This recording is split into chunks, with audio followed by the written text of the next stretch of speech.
God damn, Neon Nazis always fucking me up. Yeah, just be amicable.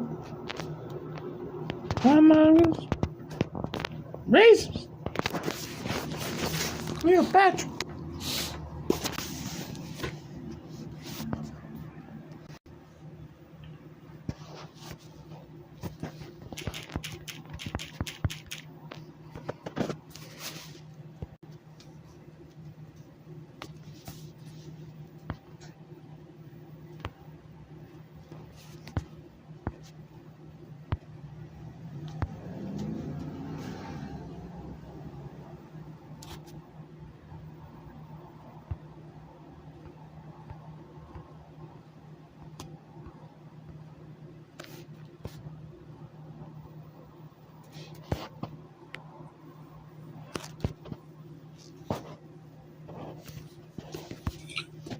Welcome to the news unit, broadcasting live. The information presented. Not really in the mood. We got to get that fixed. I want to debate. Get a moderator. Welcome back, Silver Wolf. I don't know what happened there. I went whatever.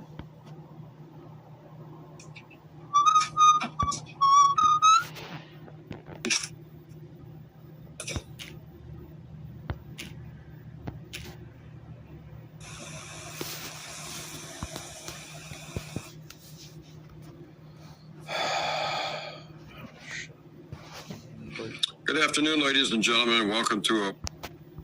I have to go back to my own video here. I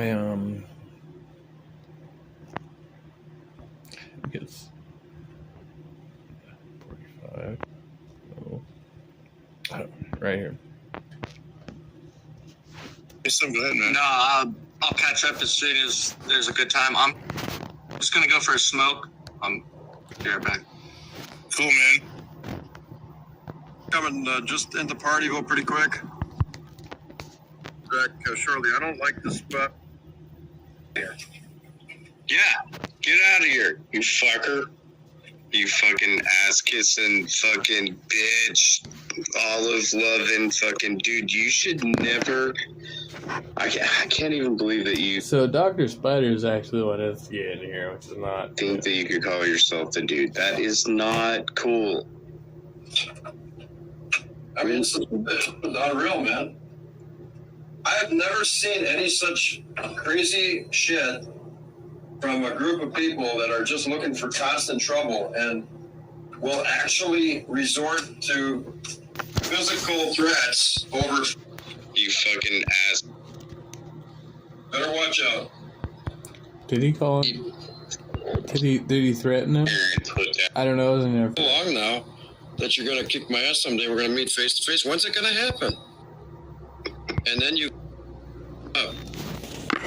And then they had a warning east of us there. But anyway, I was just messing around, you know. Yeah. I'm going to show you those pics. Yeah, man. Just kind of hanging out. I got to get back to cooking here a little bit. Make that casserole. That's some good Oh, here we go. Dude, look who called. Hey, dude. Yeah, you're the witness. Just don't say nothing, Tom. I'll take care of this. Dude, you throw me out of the channel over there, off and on, like a little prick. And then you come over here. Your little Olive's a bitch. The greatest comment I've ever seen. I got news for you, dude. Your little Olive is a bitch whore. I hate your little fucking whore. You know that? You can take your little whore and fuck her and do whatever you want with her. She can suck your cock. You can come all over her tits. The dumb bitch with her kid. She's a dumb bitch.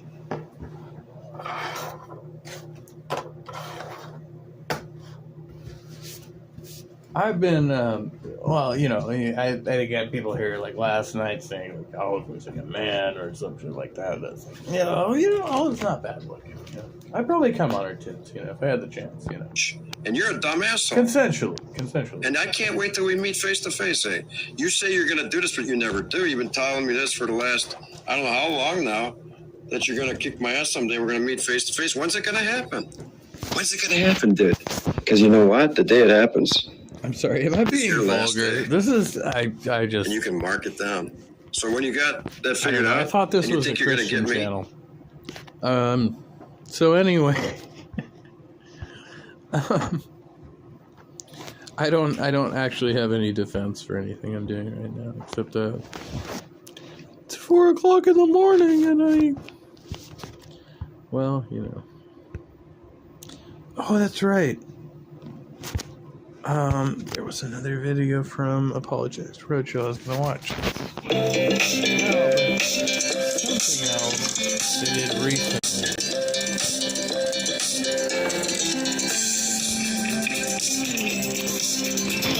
So essentially, I'm playing out my hand here. I'm kind of waiting until morning, and do about it. Fuck!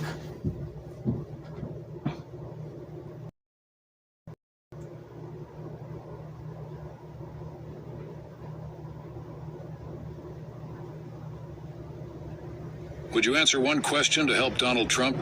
Well, we're doing a 100% anonymous online poll right now, and we need your help. We're offering these limited edition Trump 2024 Save America black and gold coins for free to anyone who answers our one question poll. Your opinion matters, and if you take the time to answer our poll on the next page, we'll send you one of these limited edition coins absolutely free. Fuck is this guy talking? All we ask is you answer with complete honesty. Trump needs us more than ever now. Let's stand together and help him win this election so he can make our country great once again. To take our one question poll to receive your free Trump coin, simply... How the fuck can you have a one question poll? Welcome to the Apologetics Roadshow. We are at JFK International Airport, New York City. About to head to Paris, France, the city of estrogen. I've been up for over 24 hours, so I think I'm about to sleep pretty hard on the plane. We were both asked to speak at the North American Polemics Conference. You know, polemics against Islam and stuff. But because of security concerns, we haven't really been able to tell anybody what we're doing, where it is, anything like that. That leads to kind of a weird situation. Like, we have no idea who's going to be there. We can't tell people, hey, everyone go to the conference, like, who's going to be watching the presentation. We actually have no idea who's going to be there. We won't find out until we get there. I know I'll be there for years. So basically, we have no idea who's going to be there, but we'll find out a couple days from now. He said, I can't get over that. The dude just said, take our one question poll. Like, yeah, that's going to give us a lot of answers. It's a yes or no question.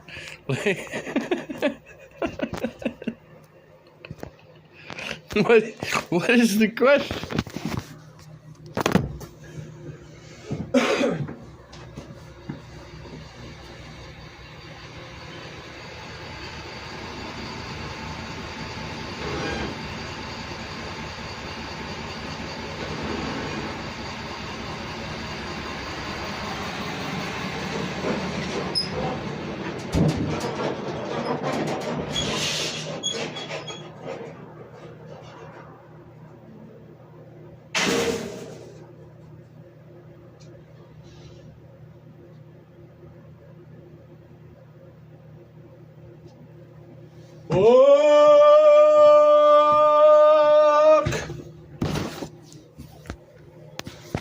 I can't fucking stand this shit, dude.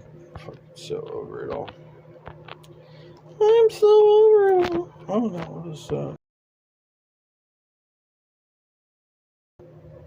yeah, that was it. Okay. This was when I saw pop. I knew there was something.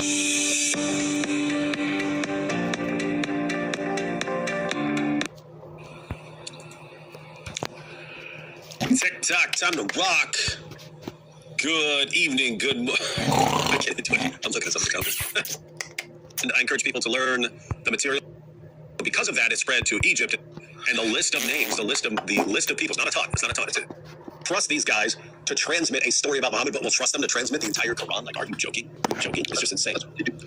That's what they do. That's what they do. Anyway, good stuff in there, and no wonder if Fareed is scrambling to respond to it. These are some dark days for Dawah. He's probably proving Islam true completely right now as we speak. I bet. And David has pointed out that this is a problem. Why? Because Jai and DOC, they say that these guys are unreliable. Now, that's true. They are completely unreliable. But we still know that the Quran is true because why? I do not know. I don't actually know. I don't know why these guys trust the Quran. Let me give David an education right here for free, and I'm not even going to ask I'm for. sitting there all fucking drained out. And I was like, I thought I had an energy drink. And of course I do. It's like, it's right fucking there. Of course I have a fucking energy drink. It's 4:07 in the morning. Can't wait to get the fuck out of here. Beep, beep, beep. Trusty Ape, hashtag Trusty Ape Go, at Trusty Ape Go. Also, words to your moms. Money. But if you've got some pounds, I got all the pounds. All right, guys, so as you can see from the title, we're going to look at a bit of Jordan Peterson's discussion with Cosmic Skeptic. I watched, I think, a little under half of it or so. But there's two clips that I wanted to focus on, so we're just going to watch two clips from that. One is their discussion of, like, the appropriate use of skepticism, because there's a bad version of skepticism, which sadly is all too common, and there's a good form of skepticism. Their discussion on that is actually very good. And then, super interesting, for everyone who's tried to figure out what Peterson means when he says, I believe this and I believe that and stuff. You're like, what do you mean? Oh, it depends on what you mean by believe and what you mean by is and what you mean by the. And it's like, oh, do you seriously not know what we mean when we ask you a question and so on? In his defense, he is thinking in a very different way about a lot of issues. And so he brings up the example when he's having a discussion with Cosmic Skeptic. He's like, what's more real? So, the physical things around us or numbers? And it's not an easy thing to answer. It's not an easy thing to answer, right? Because you can say, well, It's a pretty fucking easy thing to answer. The physical thing around you would exist regardless of the number. If you had no concept of having two fucking fists in your face, you would still get beat the fucking shit out of you, right? Like, it seems pretty simple to me that the number two would exist regardless of your concept of the number two, right? If you have two fucking eyes in your head and you're not aware that there's two fucking eyes in your head, the fact still remains that there are. Obviously, these things around me, that this cup is obviously real in numbers, in a sense, like, what is that? Some abstract thing? How can that, obviously the cup is more real. Whereas if you go to, like, Plato and so on, is no, these are the things of this constantly changing world. It's going to be gone. The numbers last forever. So in a sense, the numbers are kind of more real. They're more lasting. They're unchanging and so on. So anyway, he's thinking about stuff like that when people are asking questions or he's having discussions on religious matters. And so it's kind of hard. If he's not thinking like you, then you're asking a question based on how you're thinking, and he's answering, and yeah, if he's thinking in a totally different way, he kind of can't answer in the way that you'd like. So this raises the issue, like, if he's thinking in a way that is not rational, then why the fuck would I care? It was the same thing with Ayaan Hirsi Ali. It's like, she's talking about her connection to the trans. What does she mean? Does she mean something? Does she mean what, like, a regular Christian means by that, or does she mean something else? Is it psychological? Is it just pragmatic? What's she talking about? And then when she finally sat down with Richard Dawkins, and Dawkins like, at first I thought you were just being pragmatic, but now it sounds like you actually believe these things. And then she was saying, yeah, she was saying I choose to believe. What is up with all these fucking theists trying to do the atheist impressions? Like, between Jim Bob and fucking Wood, they all think they're fucking like, no, you're not good at it. Like, if you were good at it, you'd have a fucking, like, career doing impersonations. That's not what you're good at. Just stop. These things, so, like, Jesus is the Son of God and virgin birth and things like that. She's saying, I choose to believe that these things are actually true. And Peterson is even more cryptic. He's even harder to figure out than that. But Cosmic did a bang-up job of finally pinning him down. He kept asking more and more questions. Okay, look. Someone asks you this, and Peterson kind of would be Jordan Peterson, and you would listen, and it's kind of making sense, but he's still not really answering the question and so on. Finally, Cosmic actually pinned him down, got him an answer. Actually, I'll put the caveat on it. I think that fucking Jim Bob does a pretty good Peterson impersonation, but I think it's only in light of the fact that his views aren't, like, far removed from Peterson, so it's kind of ironic. In a way that a person who isn't thinking in terms of, like, psychology and so on would understand. So that was cool. We're going to look at that, and then we're going to look at a video by Solaria. We said we'd watch well, it's kind of a long video, so depending on how... Yep, there's Solaria's here. We're going to watch some of Solaria's video, and then tell Solaria why... all the videos we review, we're going to say why they're wrong and how to... Why they're terrible. Yeah, we're also going to... Shake It Off asked us to check out a video, so we'll tell Shake It Off why everything he's saying is completely wrong. I really can't like Taylor Swift very much, to be honest, but yeah, whatever. I've always... Did she have a song called Shake It Off or something? Yeah. I always thought that Alex is one of the smartest people in terms of one of the most intelligent. Alex he's fucking don't think I'll be disappointed. Dude's fucking, and he's a gem. Explaining how even a few years ago, if he were sitting down. I think O'Connor's probably going to end up going, like, he's probably going to be one of the prominent new atheists, like, historically. Like, when they look back, they're going to be like, oh, yeah, these other guys, like, fucking, like, O'Connor's, like, he's got some shit under his belt. With Jordan Peterson. Dude's done some shit. Saying, like, he would have been focused on interesting stuff. Links in the description box. We got Tarun is in the building, losers. Let's get ready to rumble. So, this is good. We'll get to hear. What are we going to hear about, AP? What are we going to hear about? Make your prediction. Great Karnak.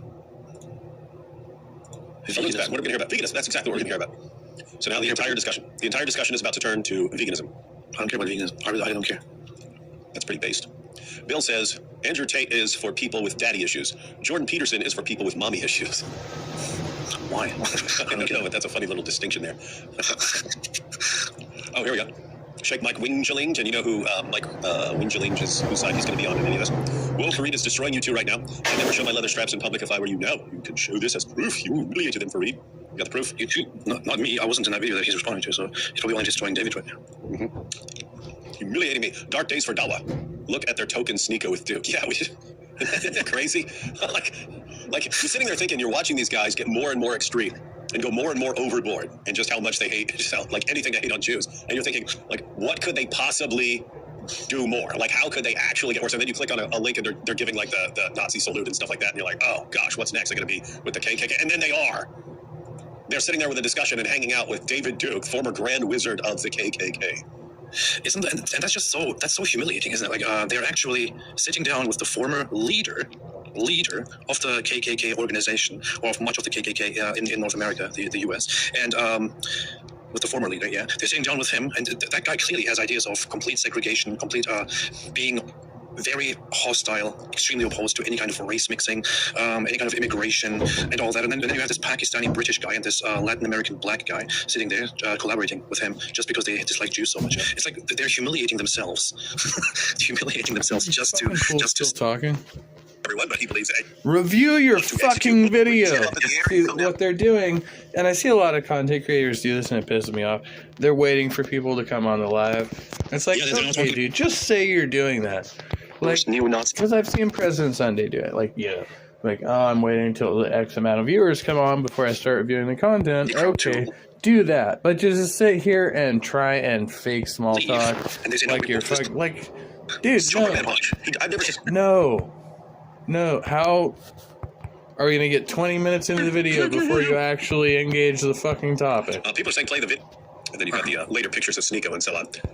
With his 18 minutes, I'm sorry. A little over 18 minutes, probably closer to 20. With what? Jai? Oh, wait, yeah, no.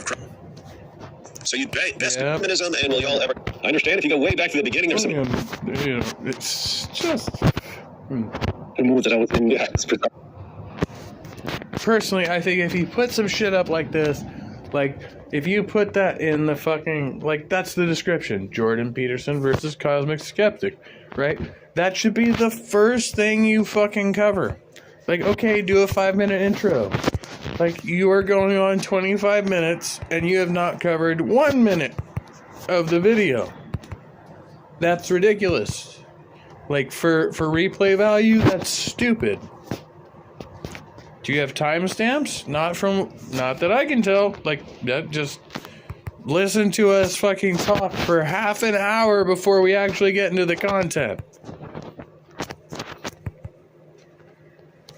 I download them, sort of drop them, adjust the audio levels and stuff like that, because sometimes they're too quiet and stuff like that. So that's how I do it. So I don't like just playing. I can, but I know we've got plenty of videos here. We've got plenty of videos to be watching. If you want to check out something at a different time, let me know. Send it to me. What do you complain about, EB? Because I'm based. That's why I play everything. It is. It's pretty based. All right, let's check out a little of this. So this is after the intros. Just to tell you what happens right before this. Let's just talk to them. I'm just telling them. Peterson asks Cosmic about his name, how he came up with, because the clip's not going to completely make sense at the beginning. He asks him about his name, Cosmic Skeptic, and Cosmic Skeptic talks about how he came up with his name, Cosmic Skeptic, and so on. And then they talk about how, you got this idea of like cosmic and these big things going on, big ideas and stuff like that. You're examining, but also skeptic, and you want to be careful and stuff. So those two kind of forces. Why are you fucking trying to describe the thing that Alex is about to describe himself? That's like, why would you do that? That leads like, just applied. It separates the wheat from the chaff, right? And the purpose of that is to keep the wheat. Well, skepticism can only ever be... That Jordan's fucking jacket is ridiculous. Is he That's a pen. Okay, I thought he had like a really long cigarette. Skeptic and Cosmic Skeptic talks about how he came up with his name, Cosmic Skeptic, and so on. And then they talk about how, you know, got this idea of like cosmic and, you know, these big things going on, big ideas and stuff like that. You're telling me, but also skeptic, and you want to be careful and stuff. So those two kind of forces at work. And that leads right into this discussion on skepticism. Here we go. The problem with being concerned with a vast plethora of ideas is that many ideas are misleading and wrong. And so you have to learn how to combine that openness and curiosity with the capacity to separate the wheat from the chaff. And that's the utility of skepticism. I mean, it can degenerate into a kind of argumentative nihilism. That's the downside. But properly applied, it separates the wheat from the chaff, right? And the purpose of that is to keep the wheat. Well, skepticism can only ever be essentially destructive because you're being skeptical of something. Somebody's putting something forward. Is this a recent video? Because I feel like this is like really old. I feel like I saw this a long time ago. Maybe there was a different conversation. I'm not sure. And you'll sort of respond to that with skepticism. And so for a lot of people, if skepticism is the thing that you do, then you sort of end up chipping away and ending up with nothing. Whereas skepticism is really supposed to be a tool that you use. It is destructive, but in the way that you might sort of carve a piece of marble. Yeah, right. You're intending. Y'all getting that? That's very, very. I love it when somebody directly and. I mean, I do cover older videos, so I wouldn't want to criticize for that, but I'm just saying if you were going to do that, I didn't hear him introduce it that way, but I feel like this is an older conversation. And looking at Alex and Jordan, I would get that impression as well. And honestly, unafraid, just admits the negative aspect of it because it is not actually negative. It is here in this case the positive. But calling it destructive, for example, would sound a little bit scary on the surface, but that's exactly what it's meant to do in a good way. And I actually want to play that again. They're making such a simple point, but it's a very, very important point. I mean, we were just talking about like rationality rules and Derek from the Jesus mythers. Those are guys who are same thing with like Holocaust deniers, right? That's where guys keep in mind you can deny anything you want. If I don't want to believe that if the apostate prophet is with me in the live stream, I can be very skeptical. Maybe this is an AI-generated image of AP. Maybe aliens are tricking me into believing that AP is here. You can always come up with explanations. You can come up with explanations if you want to dial up your skepticism. So that's not the point of skepticism, right? That's not the point. It's not. Oh, I don't like. I feel like I'll be able to actually like focus on any of this. So yeah, it's like half an hour in, he actually starts talking. Okay, cool. That's fine. Everything's fine. We're all fine here. Everything's okay. Join this channel to get access to members-only content like this video and exclusive perks. No, thank you. Can I get this fucking guy the fuck out? Why is he stuck on my stream? Get away.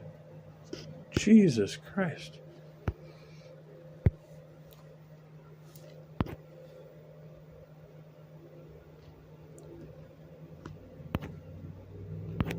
I feel like I can't get away from these people.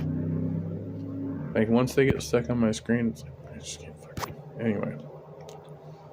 Whatever.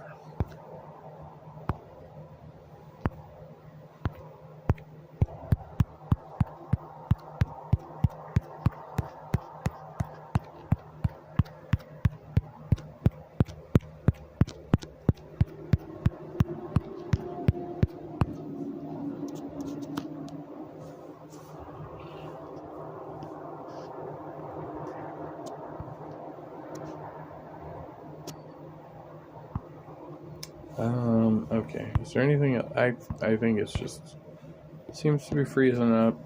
I'm sure there was something else in the watch later. I'm just not sure it's that important. Like right now, I'm just.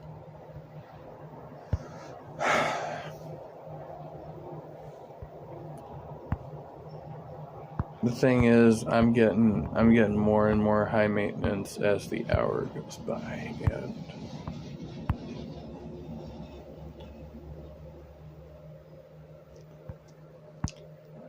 I don't know how much longer I can maintain.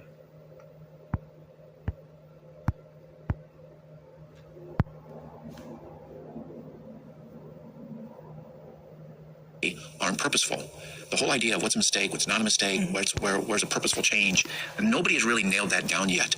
But in terms of how organisms adapt, we need to know that. We need to know if there's some type of natural genetic engineering going on. They accumulate.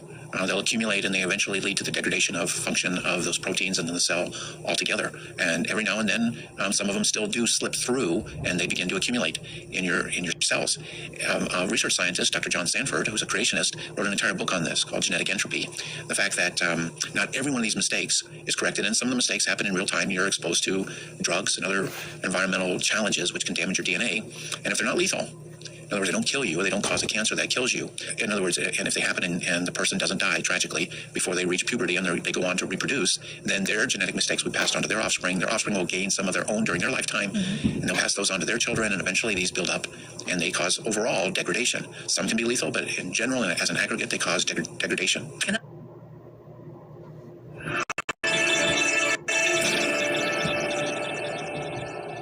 My moderate to severe plaque psoriasis, the itching, the burning, The stinging.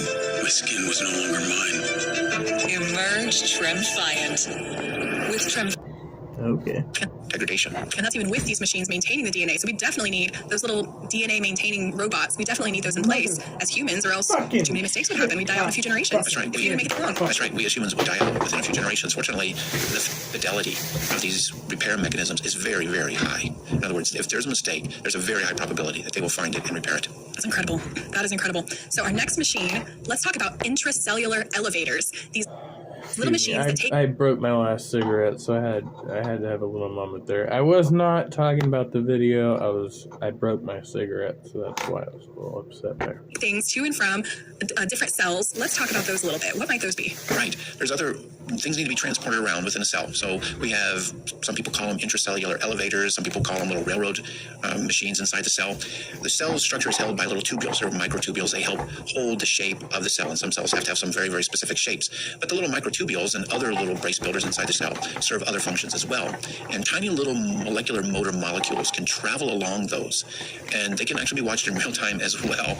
And some of them will actually move. They almost look like human leg-like appendages. Oh my goodness. And one will move in front of the other, and then one will swing around and move in front of the other, and one will move the other, and they will transport cargo in from one part of the cell to another part of the cell. Wow. Which we probably ask the question, well, how in the world do they know where they're transporting it? That's because other little molecules bordering on machines, actually operating like a machine with multiple parts working together for a purpose, they actually will label cargo in the cell, label it where it needs to go, and then these molecules, transport molecules, which are real bona fide machines with these multiple parts really working together in a highly coordinated way, will transport that cargo to its specific area along that path. So not only do you have the idea of machines, but you have incredible communication within the cell. There's communication between the cells, and you and I are communicating at the organism level, but at the organ level and at the cellular level, there's just incredible communication. Basically, I see the dynamics of this playing out, and it's shitty because, like, you know, I don't dislike these fucking people, right? Like, they're all fine. They're good. The thing is, though, it's like, I'm in, like, a position where my job has gotten progressively shittier over the last year, and I'm in, like, the worst possible fucking position I could be in. It's, like, strategically, as far as what I've been trying to do. And so they put me here, and, you know, basically, the structure of this goes... You know, I've been trying to get out of here for over 6 weeks now, and, you know, their fucking clientele gets more and more demanding week by week, you know, which is great for me. It's like, oh yeah, there's more and more people, more and more fucking activity. The whole incentive of being out here was fucking, like, almost zero fucking contact, which is also... like the part of it that doesn't resonate well with me right now. So it's been like, okay, so now, you know, I'm stuck in a schedule that doesn't suit me, and I have to fucking respond to, like, more and more activity that is unscheduled, and, you know, like, they're not informing me of any of these changes, right? I just have to adapt to whatever fucking they throw at me, which is, you know, ridiculous, right? Because it's the middle of the fucking night in fucking June. Right? But this is the nature of the job I've apparently been assigned to and accepted for some stupid reason. I can't recall why. Actually going on all the time, and these machines are constructed by other machines. So now you have a machine that will construct a machine. We have other machines which put these together. I kind of like wrote them down. They're machines that are made up of parts that we see analogous to human machines, such as bushings, rods and shafts, bearings, springs. There's little valves, there's valve covers, there's end caps. Everything that we see on the machine itself is made up of analogous parts. in many ways to human machines. These parts are made up of proteins, and they're not made up of metal or plastic or things like that we see in human machines, but they serve the same function. They serve a very, very important function, just like that. And then they're built at workstations. So we're not talking about just a factory, we're talking about a city here. City, yeah. It's like a city, and they're built on workstations. And the workstations have analogous things to human workstations as well. There's templates, there's vices, there's clamps. And they put all of these things together, and sometimes cells are joined together with connectors that are like they're very similar to welding two spots together. Wow. And there's some that are put together and they have a little pore between them so that things can be exchanged around them. And then we talked about the transportation. That's phenomenal. But then, just like in human factories, everything reaches an end of its life.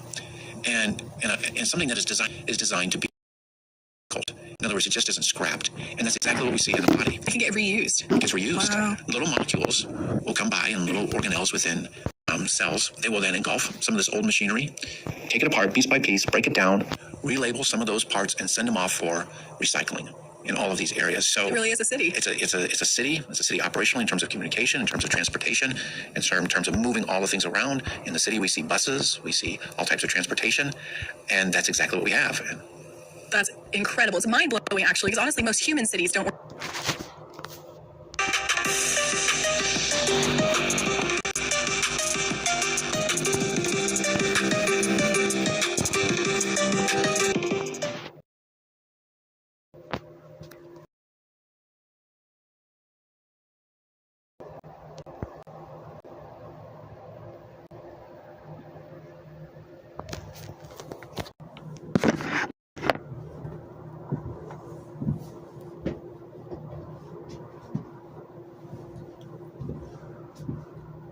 Are we frozen?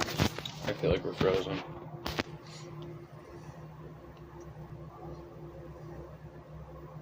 Yeah, we're definitely frozen. See if we can get unstuck. That'd be great. Being unstuck is good.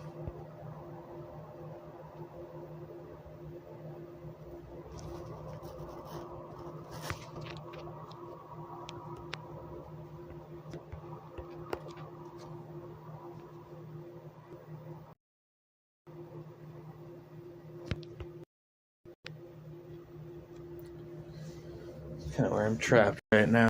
Just fucking limbo, dude. Can't stand this fucking shit.